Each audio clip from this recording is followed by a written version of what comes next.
غارت گر جن دنوں مجھے عملیات سیکھنے کا شوق ہوا تھا اور میں نئے حیرت انگیز اور رونگٹے کھڑے کر دینے والے واقعات کا متلاشی تھا، ان دنوں اپنے استاذ احمد شاہ بخاری کے ساتھ ہنگلاج کے پہاڑوں پر ایک خاص عمل کے لیے مقیم تھا۔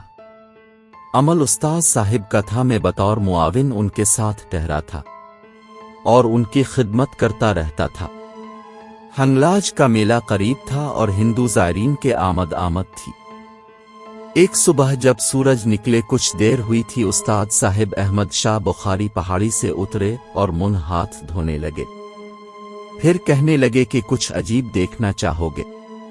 میں جو اس راستے پر چلا ہی اس کام کے لیے تھا، کیسے پیچھے رہ سکتا تھا؟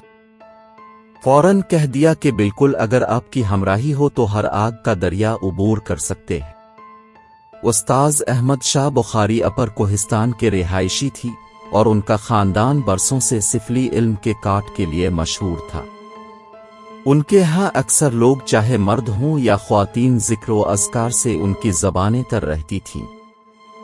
شام کو استاد صاحب نے مجھے کہا کہ چلنے کی تیاری کرو، ایک قریبی گاؤں جانا ہے اور گاؤں ہنداہے کا ہے۔ ہنداہے کا سن کر میرے ذہن میں ان کے بت، پنڈت، پروہت، مندر اور تاریک تر گفائیں یاد آ گئیں۔ شام کو استاد صاحب کی ہمراہی میں کوٹ چندر گاؤں جانا ہوا۔ یہ جھگیوں سے اٹا ہوا گاؤں تھا۔